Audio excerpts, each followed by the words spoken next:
Assalamualaikum warahmatullahi wabarakatuh.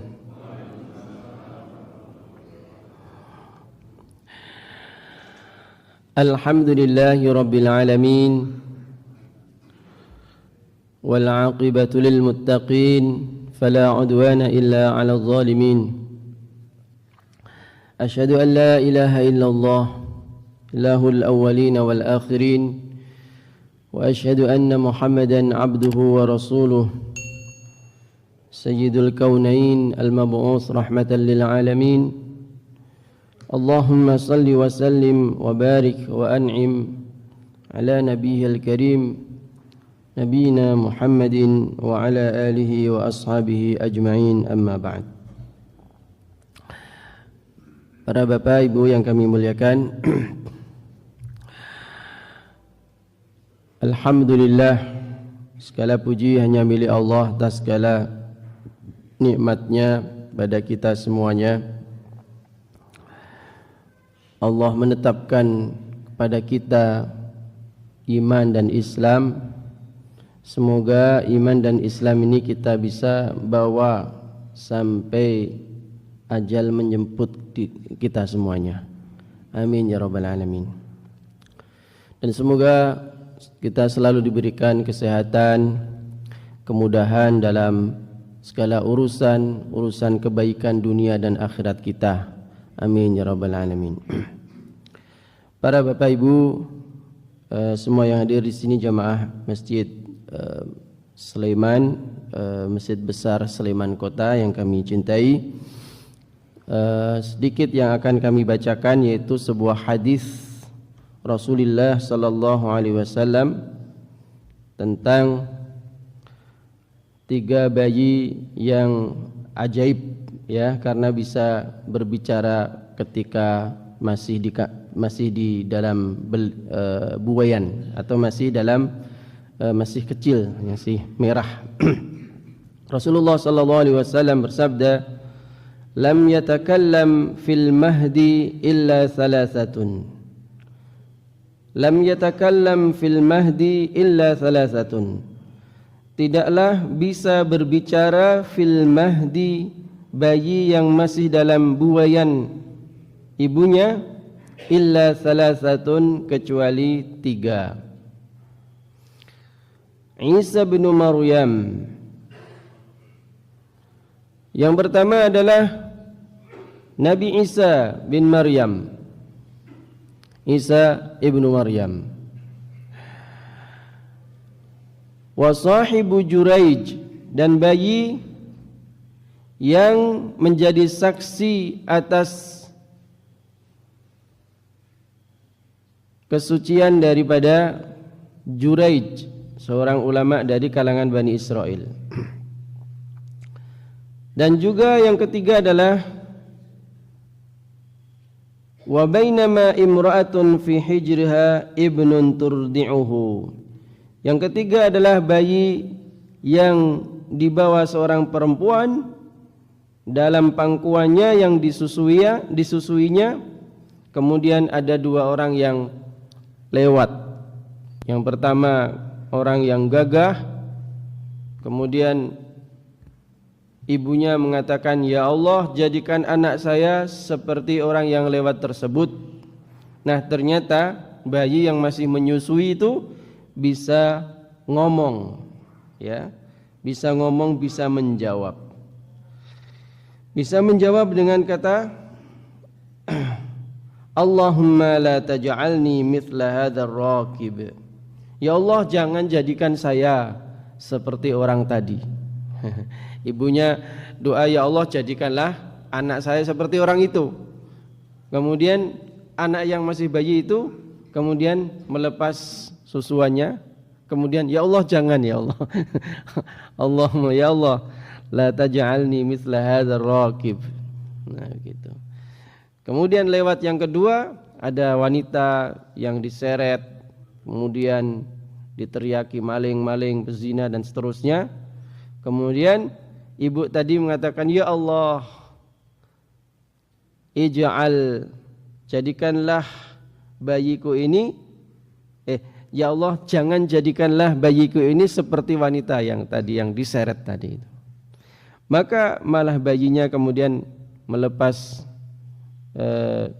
susuannya dan mengatakan Allahumma ja'alni mithlaha. Ya Allah, jadikan saya setegar orang itu, sesabar orang tersebut, wanita tersebut. Ini wanita baik. Ya. Jadi kemudian khusus yang ketiga ini, bayi yang ketiga ini kemudian dijelaskan kenapa seperti itu, ya. Ya bani, faqalat al-mar'atu ya bani, ya bunai, marra rakibun faqultu Allahumma ja'al ibni mithla hadzal rakib faqulta Allahumma la taj'alni mithlahu. Wahai anakku, ini akhirnya karena dia mendengar anaknya bisa bicara, akhirnya dia juga ngomong sekalian. Nah, saya tadi bilang, ya Allah jadikan anakku ini seperti itu. Kamu malah bisa ngomong, jangan jadikan seperti itu. Apa maksudmu? Maka dia mengatakan, ya ummah, wahai ibuku, inna rakib jabbar minal jababirah. Wa inna hadhihi al-ummah yaqulun saraq. Yang pertama dulu. Wahai ibu, yang pertama ini adalah ketika panjenengan mengatakan jadikanlah anak saya seperti dia karena kelihatan rapi, ganteng, kemudian kelihatan jadi orang kaya, orang terpandang. Nah, sebenarnya orang tersebut adalah jabbar minal jababirah, yaitu adalah orang yang penuh dengan kezaliman, yang durjana, yang takabur, yang nakal, super nakal, yang arogan, suka menzalimi manusia, ya, suka meremehkan manusia, menyiksa manusia. Ya, maka saya tidak mau menjadi orang seperti itu. Kemudian yang kedua, wahai ummi, ya ummah, wahai ummi. Sedangkan wanita yang diseret, dipukulin orang itu, saya berdoa ya Allah jadikan saya ini bersabar seperti dirinya, bisa punya kesabaran seperti itu. Dia adalah seorang yang tidak pernah berzina, dituduh berzina orang padahal dia tidak berzina, dituduh mencuri, tidak mencuri, dan dia sabar dan dia pasrahkan semua kepada Allah. Wahia taqul, dan dia mengatakan hasbiyallah, cukup bagiku Allah. Allah lah pelindungku, Allah tempat bergantung. Biarkan orang mengatakan apapun kepadaku, tapi aku yang penting baik di hadapan Allah. Saya sekarang mungkin gak bisa membela, tapi Allah nanti akan membela di akhirat kelak. Subhanallah. Sabarnya betul-betul tingkat tinggi. Nah, makanya anak tadi minta supaya dijadikan kesabarannya seperti sabaran wanita tersebut. Nah, ini 3 bayi yang bicara di waktu masih dalam keadaan di pangkuan atau di gendongan ibunya dan masih merah, masih sangat kecil sekali. Kita akan jelaskan yang pertama, Nabi Isa alaihissalam. Nabi Isa alaihissalam termasuk bayi yang bisa bicara. Bahkan diceritakan kisahnya panjang dan lebar dalam surah Maryam ayat 16 sampai sekitar 40-an itu. Allah berfirman, "Wadhkur fil kitabi Maryam idzin tabadat min ahliha makanan syarqiyya." Dan ingatlah kisahnya Maryam binti Imran, idzin tabadat min ahliha makanan syarqiyya, ketika mengandung seorang bayi dan kemudian akhirnya dia mengasingkan diri. Ketika awalnya beliau adalah menjadi seorang takmir, diwakafkan oleh orang tuanya yaitu Imran untuk selalu beribadah di Masjidil Aqsa.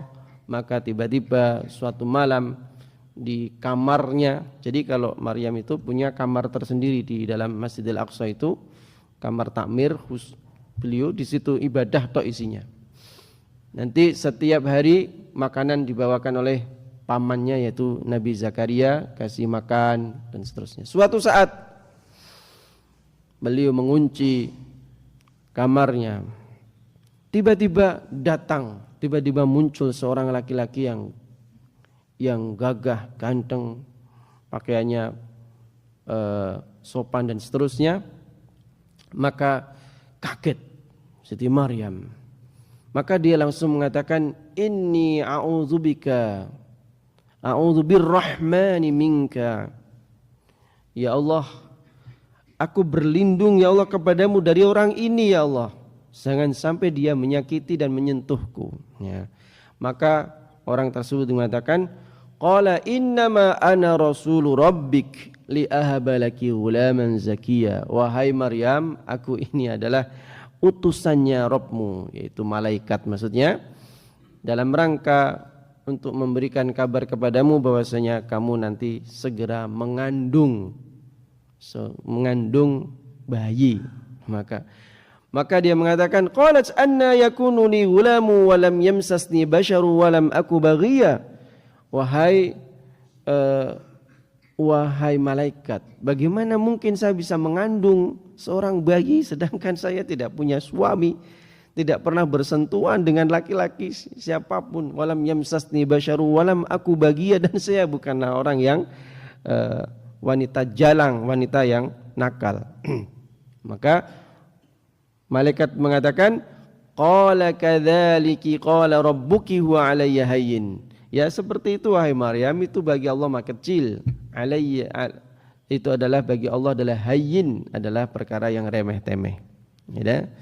Ada orang bisa melahirkan tanpa proses bertemunya laki-laki dan perempuan juga bisa gitu. Maka setelah dikatakan seperti itu, singkat cerita, fahamalathu fantabadat bihi makanan qasiya. Maka akhirnya dia pun hamalat, maka hamil. Setelah hamil, maka beliau keluar dari takmir masjid itu dan meninggalkan Masjid Al-Aqsa, kemudian ke arah timur. Ke arah timur itu tidak disebutkan di mana itu. Ya mungkin perkiraan bisa Jericho atau mana itu, enggak tahu kalau yang sudah pernah ke Palestina itu. Nah, di sana sampailah kandungannya semakin besar sampai usia 9 bulan. Setelah 9 bulan, fa'aja'aha al-makhadu ila jiz'in nakhlah qalat ya laitani mittu qabla hadha wa kuntu nasyan mansiya. Akhirnya beliau setelah kandungannya besar, sudah mau melahirkan, beliau berteduh di bawah sebuah pohon kurma. Maka beliau akhirnya, singkat cerita, beliau melahirkan seorang bayi di bawah pohon kurma dengan bantuan malaikat. Allah memudahkan semuanya dan akhirnya lahir. Dan bayi ini aneh. Pas lahir tidak nangis. Ya, tidak nangis. Kalau yang lain kan pada nangis. Kalau yang lain ada bayi enggak nangis berarti enggak sehat.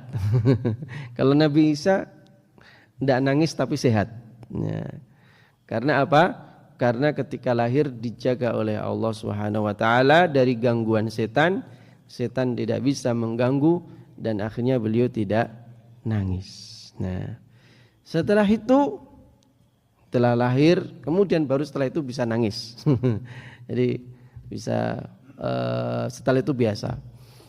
Nah, setelah itu orang-orang berdatangan, ya, orang-orang berdatangan dan menuduh Maryam sebagai seorang pezina.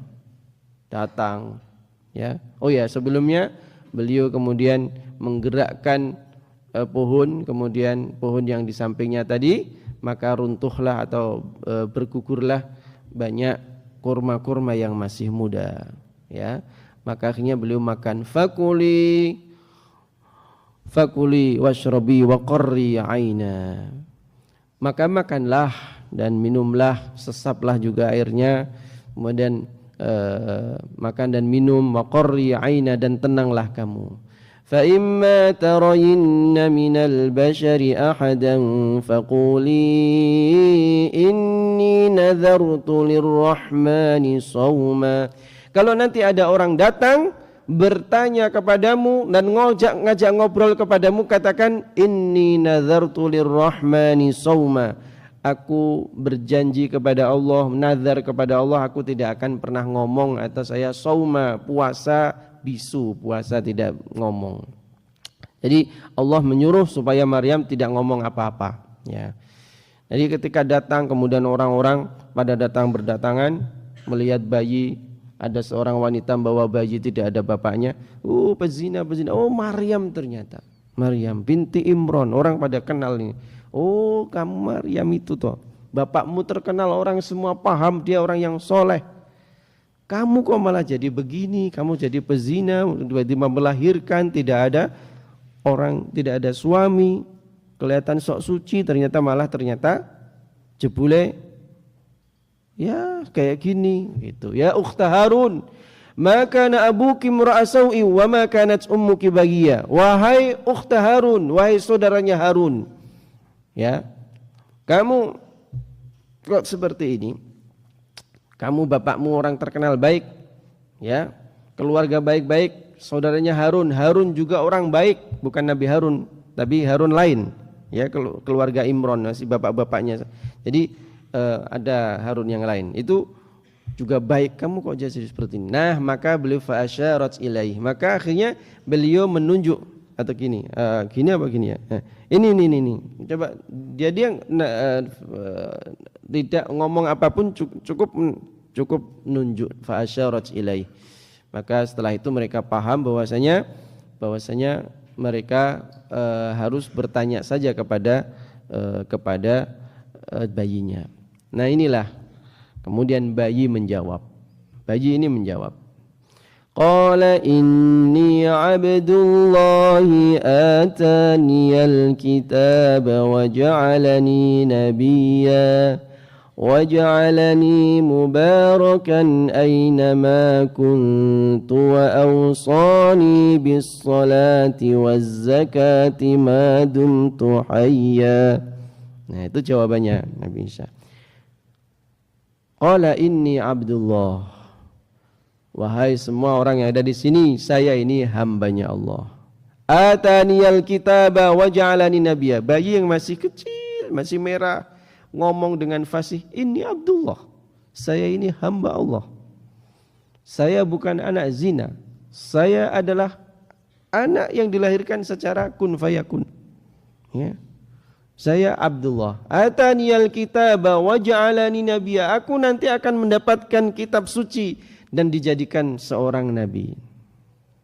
Ya. Wa ja'alani mubarakan aynama kuntu. Dan aku nanti akan diberkahi dimanapun aku berada. Akan berkah hidupku. Dimanapun saya berada, ditolong oleh Allah, diberkahi oleh Allah. Mubarakan aynama kuntu wa awsani bis salati waz zakah. Panjang ucapannya panjang. Dan Allah mewasiatkan, memerintahkanku untuk salat dan zakat madumtu hayya, selagi aku masih hidup. Wa barram bi walidati wa lam yaj'alni jabbaran syaqiyya. Wassalamu alayya yawma wulidtu wa yawma amutu wa yawma ub'atsu hayya. Sampai situ jawabannya. Dan aku diminta oleh Allah, disuruh perintah oleh Allah, barron biwalidati, supaya aku berbuat baik, walidati, kepada ibuku. Nah, di sini enggak ada bapak. Walidati, saya berbakti kepada ibu, enggak bapak ibu, tapi berbakti kepada ibu doang, karena memang nggak punya bapak. Kalau manusia yang lain kan biwaliden, birrul waliden. Kalau ini birrul walidah. Birrul walidah, berbuat baik pada ibu. Wa barram biwalidati wa lam yaj'alni jabbaron syaqiyya. Dan Allah tidak menjadikanku sebagai jabbar, orang yang bengis, yang diktator, yang suka zalim, yang suka menyiksa orang. Jabbaron syaqiyya, bukan. Tapi aku orang yang lembut, yang baik, yang ramah, yang penuh dengan kasih sayang. Wassalamu alayya yauma wulidtu. Dan keselamatan adalah ketika aku lahir. Jadi saya diberkahi oleh Allah ketika lahir, selamatkan dari godaan setan. Wassalamu alayya yauma wulidtu wa yauma amutu. Dan ketika aku meninggal kelak juga penuh dengan keselamatan, dengan baik, meninggal dengan dalam keadaan mudah dan baik, dan diselamatkan oleh Allah Subhanahu wa taala, tidak ada sakit-sakit dan macam-macam. Wa yauma amutu wa yauma ub'atsu hayya. Dan ketika aku dibangkitkan juga dalam keadaan selamat. Nah, ini jawaban seorang bayi. Ya. Bayi ajaib.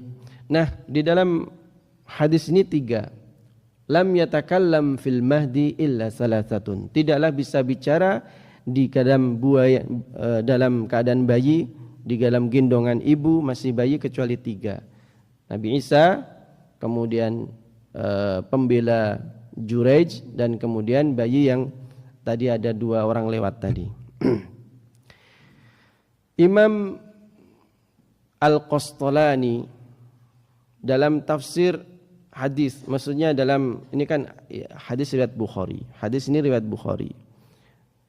Kitab Sahih Bukhari itu ada syarah-syarah penjelasan. Di antaranya Fathul Bari, ada Umdatul Qari fi Syarhil Bukhari.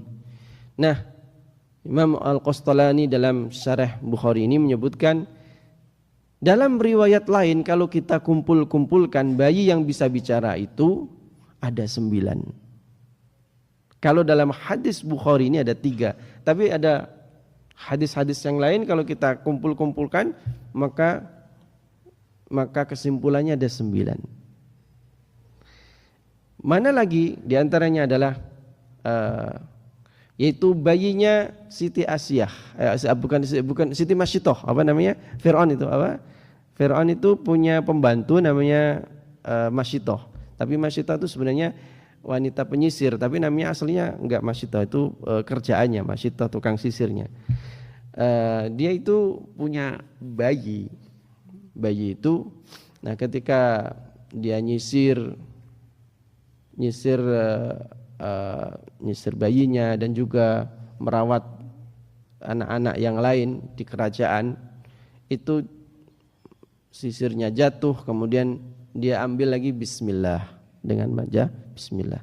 Akhirnya singkat cerita dilaporkan kepada Fir'aun bahwasanya Siti Masyitoh ini punya Tuhan selain Fir'aun, selain berhala-berhala itu. Singkat cerita dia dihukum, mau dimasukkan ke dalam gorengan. Jadi dibuatkan wadah besar, goreng blekutuk. Kamu masih punya Tuhan selain aku, atau kau murtad jadi kembali kepada agama kerajaan semua, yaitu nyembah berhala dan menyembahku, menyembah Fir'aun.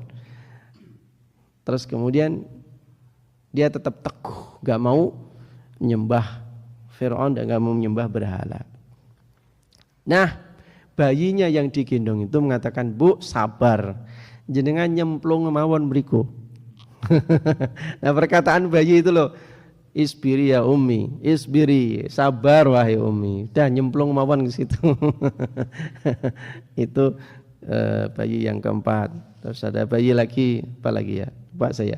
Jadi ada 9. Ada bayi Ashabul Ukhdud juga sama. Ashabul Ukhdud itu juga yang ribuan orang mau dimasukkan ke dalam kobaran api, itu juga ada yang membawa bayi dan juga mengatakan itu juga.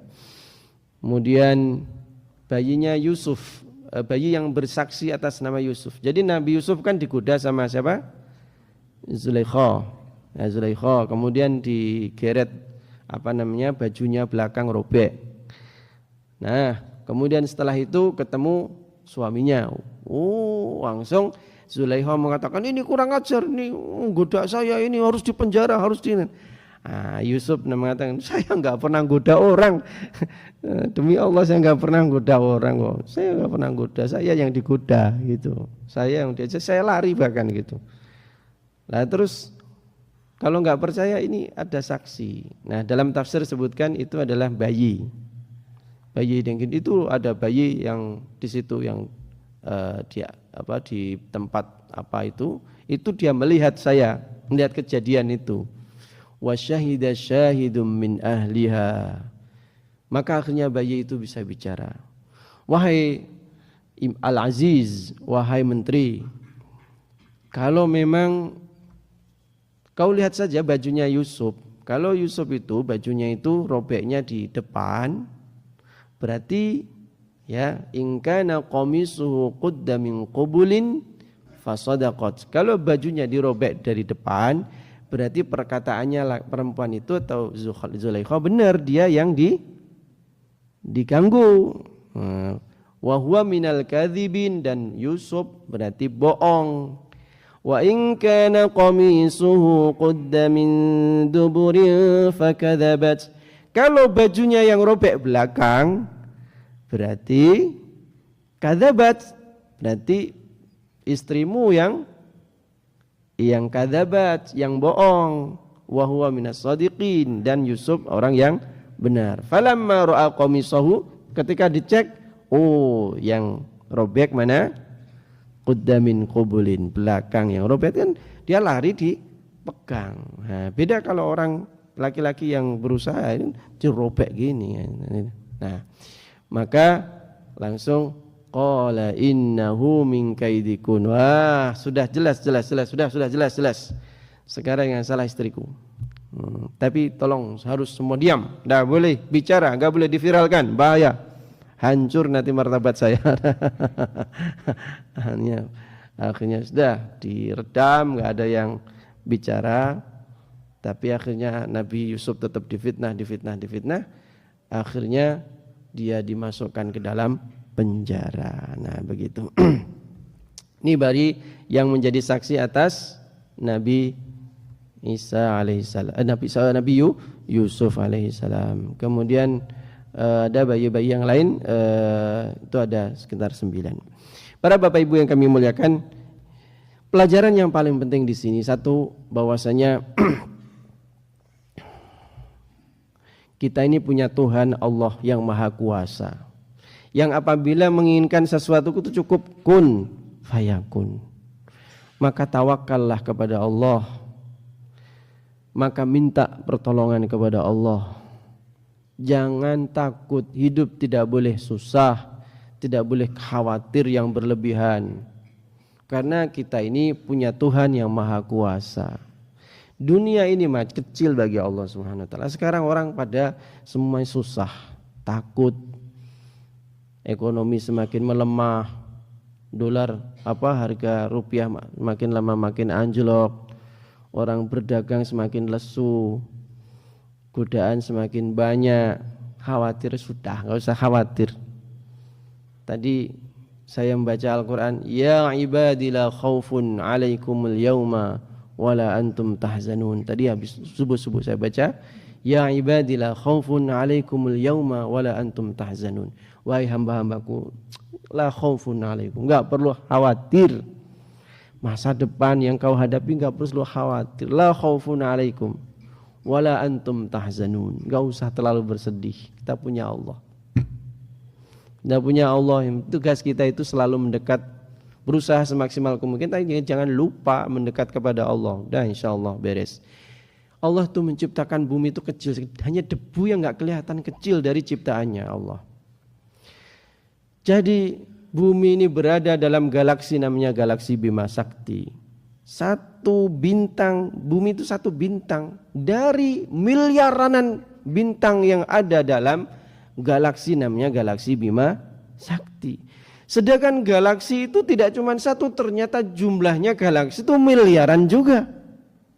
Sehingga ciptaan Allah yang namanya bumi itu kecil bagi Allah. Ngatur manusia itu mah mudah. Kalau kita tawakalnya kepada Allah, ya sudah, berarti tawakal kepada yang maha kuasa. Enggak ada yang susah. Itu enggak usah terlalu khawatir. Banyak berdoa, berusaha yang kuat, dan banyak berdoa. Ya, makanya kalau Ustaz Adi Hidayat itu kan, wis pokoke 40 rakaat lakonono. 40 rakaat wakai banget. 17 rakaat itu salat wajib. Ngene nggih. Tambah lagi salat rawatib pinten niku? 12. 17 tambah 12 berapa? 29. Tambah salat witir 11 pinten? 40. Wis pokoke lakoni 40 rakaat beres insyaallah. Allah akan menolong kita. Tambah lagi, mau nambah lagi jadi 50 ya apik meneh. Tambah duha, tambah apa lagi? Nah, itu. Jadi wasta'inu bis-sabri was-shalah. Sabar, sabar itu tetap berusaha maksudnya. Sabar bukan pasif tapi aktif ya. Dan pasrah kepada Allah setelah berusaha. Yang kedua, bahwasanya Allah pasti akan menolong hambanya. Allah berfirman dalam surah Ghafir, Inna lanansuru rusulana walladzina amanu fil hayatid dunya wa yawma yaqumul ashhad. Inna lanansuru rusulana, sesungguhnya kami akan menolong, pasti menolong rusulana, rusul-rusul kami, utusan-utusan kami. Walladzina amanu, dan orang yang beriman. Di para Rasul atau orang yang meneruskan generasi Rasul, para ulama-ulama itu, dan juga orang yang beriman secara umum akan ditolong oleh Allah. Yauma yaqumul ashhad fid dunya, di dunia dan juga di akhirat. Di dunia insyaallah akan Allah tolong, dan juga di akhirat Allah akan tolong dari siksaan neraka. Di dunia mungkin buktinya Ustadz itu orang Palestina itu sampai sekarang masih dibombardir, banyak yang mati. Gimana ditolong? Nggak ditolong-tolong. Para bapak ibu yang kami muliakan, kalau jenengan melihat tafsirna ayat ini, inna lanansuru rusulana, kami menolong rusul-rusul kami dan orang yang beriman. Pertolongan itu banyak jenisnya. Ada yang jenisnya itu adalah ditolong dengan pujian oleh orang banyak. Jadi atau ditolong dengan kebenaran menjadi jelas. Ditolong enggak mesti dia itu menang dalam perang. Enggak mesti. Karena ada yang ditolong dengan dakwahnya berhasil, atau jelaslah perkara yang batil dan hak menjadi jelas, atau didukung oleh banyak manusia yang lain. Jadi gini, tolong banyak. Satu, ditolong dengan berupa menjadi syahid. Satu, orang Palestina itu dengan dia meninggal dunia dia cepat masuk surganya. Satu. Yang kedua, ditolong dengan cara bahwasanya kebenaran di tangan mereka. Jadi kebenaran di tangan mereka, orang pada sadar, simpati dari mana-mana. Oh, yang benar dia ini, orang yang tertindas ini. Itu artinya pertolongan dari model dakwahan manusia. Manusia itu mengecap bahwasanya ini bukan teroris, ini adalah orang baik. Ngecap, orang-orang pada ngecap itu kemenangan. Jadi kemenangan berupa pengakuan orang bahwa ini yang benar, itu kemenangan. Nah, itu kemenangan, itu pertolongan. Ya, karena kita pernah mendengar hadis riwayat Bukhari itu kan ada seorang laki-laki yang berdakwah. Kemudian berdakwah di tengah penguasa yang zalim, yang menyembah selain Allah. Kemudian dia ditangkap karena dia sendirian, ditangkap. Dia berdakwah sana kemari, tidak ada yang ngikuti, nggak ada pengikutnya, di dewean terus.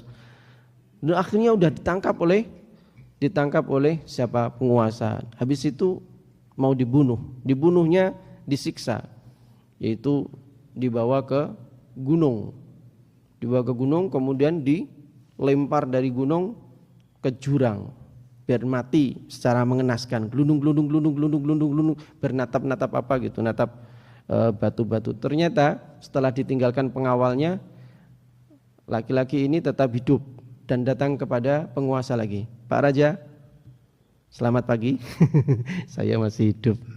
Kowe urip kowe. Tangkap meneh. Ditangkap lagi. Akhirnya dibawa ke mana? Dibawa ke laut ben dipangan dengan ikan paus. Bawa ke tengah laut, dilempar supaya dimakan ikan. Ternyata Allah selamatkan. Entah bagaimana caranya, dia bisa ke tepian, habisnya datang lagi kepada Pak Raja. Pak Raja, aku jauh urip. Woi kok jauh urip terus? Ini hadis Bukhari ini, Rasulullah yang cerita. Akhirnya gini Pak Raja, sampean gampang, membunuh saya itu gampang. Allah mengendaki dibunuh terbunuh saya, enggak ada yang susah. Tapi saya berikan syarat. Gimana caranya? Gini, kau kumpulkan seluruh masyarakat di padang yang lebar, pokoknya lapangan yang besar atau padang pasir yang besar, pokoknya lapangan. Semua rakyatmu semua ada di situ. Nah, kamu nanti menyuruh Al-Gujum bawa apa? Jemparing. Nanti di jemparing, tapi syaratnya dengan mengatakan Bismi Rabbil Ghulam, dengan menyebut namanya Tuhannya pemuda ini, aku akan bunuh gitu. Tapi dengan keras, syaratnya dengan keras, semua orang biar tahu. Benar. Akhirnya pemuda itu diikat, disalib gitu. Al-Gujumnya pakai panah, dipaskan di di keningnya gitu. Dengan membaca Bismi Rabbil Ghulam, Bismillah, dengan nama Allah Tuhannya Rabbil Ghulam, Tuhannya ini. Langsung meninggal dunia. Tapi apa yang terjadi? Masyarakat semuanya, masya Allah, ternyata ada Tuhan selain berhala-berhala. Berhala, Tuhan yang benar adalah Allah Subhanahu wa taala. Singkat cerita, ribu-ribu orang kemudian masuk Islam. Sedangkan dai-nya malah mati. Ya. Ini dai-nya mati, tapi masyarakat masuk Islam berduyun-duyun. Rajanya marah, kurang ajar. Semua yang masuk agamanya si pemuda ini semua akan aku bunuh. Makanya rela mereka ditangkapin satu-satu sampai ribuan orang, dan mereka tidak dibunuh kecuali hanya mengatakan Rabbi Allah, Tuhan kami adalah Allah. Orang ini mati, kalah. Menangnya di mana? Dakwahnya berhasil total. Jadi pertolongan enggak mesti dia itu selamat dari pembunuhan, enggak mesti.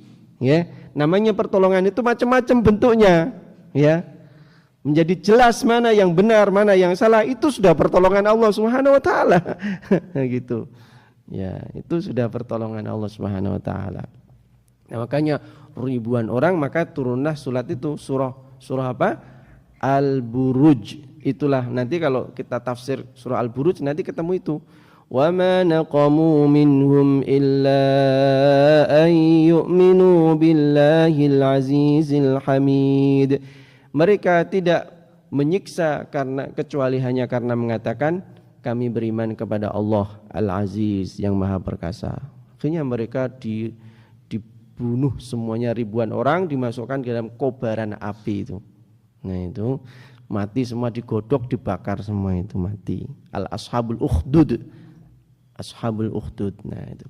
Oke, jadi yang kedua, bahwasanya Allah pasti akan menolong hambanya dan rasulnya di dunia dan di akhirat.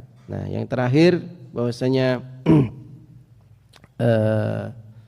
bahwasanya Allah apabila menginginkan sesuatu maka Allah mengatakan hanya kun fayakun. Innama amruhu idza arada syai'an ay yaqula lahu kun fayakun. Sekali lagi takwa kepada Allah, bertawakal kepada Allah, jangan lupa, jangan sampai lupa kerja, jangan sampai lupa dengan selalu berdoa dan tawakal kepada Allah. Karena dengan berdoa kalau berhasil kita akan mengatakan ini dari Allah Subhanahu, enggak akan takabur. Tapi kalau tidak berhasil, kita bersabar. Allah menginginkan kita bersabar, Allah belum mengizinkan, dan Allah menginginkan kita bersabar, mendapatkan pahala sabar. Nah begitu, tidak putus asa. Kalau saatnya nanti sudah pada waktunya pasti akan keberhasilan akan diberikan pada waktunya, pada yang Allah inginkan, waktu yang tepat yang Allah inginkan. Saya kira itu. Wassallallahu ala nabiyina Muhammadin wa ala alihi wasallam wa akhir da'wana alhamdulillahi rabbil alamin. Terima kasih atas segala perhatiannya. Mungkin sebelum saya tutup mungkin ada yang mau bertanya atau mau memberikan masukan-masukan, silakan, monggo. Kalau enggak ada saya tutup. Saya kira cukup. Wabillahi taufik wal hidayah. Subhan. Enggak ada toh? Enggak ada toh, Pak? Atau ada? Enggak ada ya. Nah, kita tutup. Dan cukup, alhamdulillah. Berarti paham kabeh HP. Tapi malah saya senang, saya enggak ada beban. Subhanakallahumma wa bihamdika asyhadu an la ilaha illa anta astaghfiruka wa atubu ilaik. Assalamualaikum warahmatullahi wabarakatuh.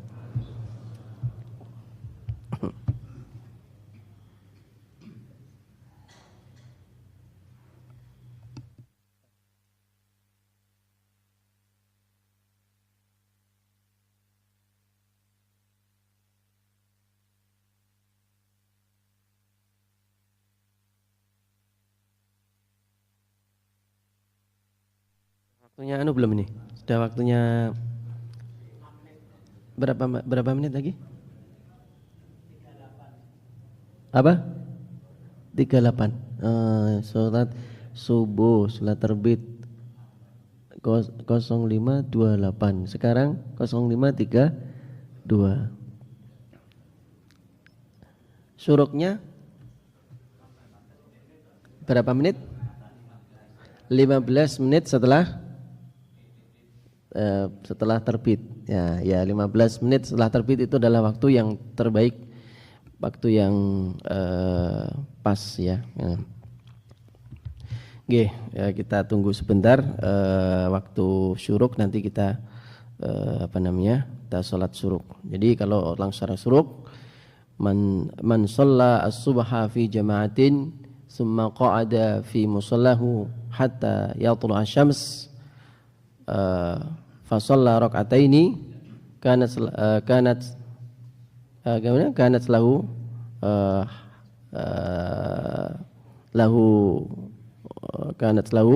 ajru hajatin tamah.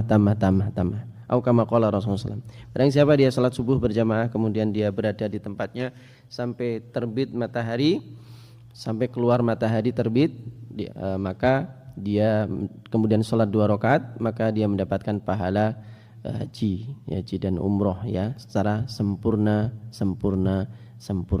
ya itu. Ini hadis ini mayoritas menghasankan, sebagian mendhaifkan, sebagian besar menghasankan, mempunyai penguat-penguat yang lain, sehingga kesimpulan para ahli hadis lebih banyak mengatakan ini adalah hadis yang hasan, hadis yang bisa dipertanggungjawabkan kesahihannya atau kebenarannya, sehingga bisa digunakan sebagai hujjah atau alasan untuk beribadah. Oke. Ini saya. Oke.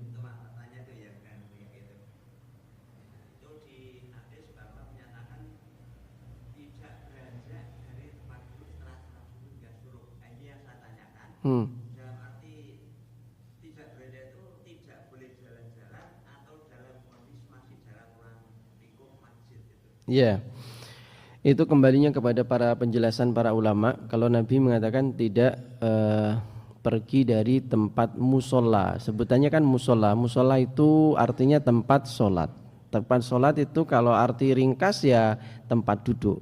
Tapi kalau arti luas ya masjidnya.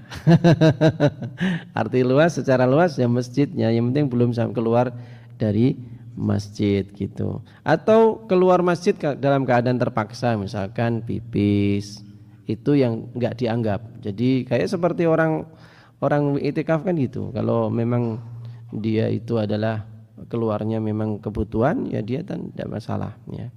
Kalau enggak kebutuhan, nah nanti dia harus ngikut tajdid niat atau memperbaharui niat lagi gitu. Jadi Imam Asy-Shinqiti mengatakan bahwasanya beliau menyebutkan tentang perbedaan-perbedaan pendapat para ulama itu tentang itu. Ada yang pokoknya jangan sampai keluar dari tempat, tidak beranjak dari tempat duduknya ada. Tapi ulama-ulama lain ada yang mengatakan tidak keluar dari masjidnya, tidak keluar dari masjidnya. Itu sudah cukup. Ya sudah cukup, dan ini kayaknya yang lebih kuat, karena para sahabat itu dulu ketika habis sholat itu kan mereka dalam masjid, di dalam masjid. Ada yang ngobrol, ada yang baca Al-Quran, ada yang ngobrol juga, ada yang baca Al-Quran, ada yang zikir. Kan enggak mesti terus diam semua hening gitu ya, enggak kayak enggak. Nah, tapi tetap ada suara-suara. Ada yang baca Quran, ada yang ya habis capek zikir kemudian ngobrol, ada juga. Ya, tidak masalah. Dan itu masih tetap disebut seperti tetap orang yang ada di dalam masjid. Ya. Kalau obrolannya tentang yang baik-baik, obrolan yang baik itu zikir juga. Qaulun ma'rufun, perkataan yang baik, khairun min shadaqatin yatba'uha, ada lebih baik daripada sedekah yang diungkit-ungkit. Dan qaulun ma'rufun shadaqah, perkataan yang baik adalah sedekah. Artinya perkataan yang baik itu juga bernilai zikir kalau memang isinya baik-baik. Saya kira itu. Terima kasih. Kalau mau sholat monggo, saya kira itu sudah waktunya sholat untuk sholat syuruk. Semoga hari ini kita diberkahi oleh Allah Subhanahu wa taala. Kemudian di segala kebutuhan kita dimudahkan oleh Allah Subhanahu wa taala, mendapatkan ilmu yang manfaat, ilmu yang diberkahi oleh Allah. Sisa umur ini semoga berkah dan membawa kepada surganya Allah dan ridhonya Allah. Amin ya rabbal alamin. Sekali lagi assalamualaikum warahmatullahi wabarakatuh.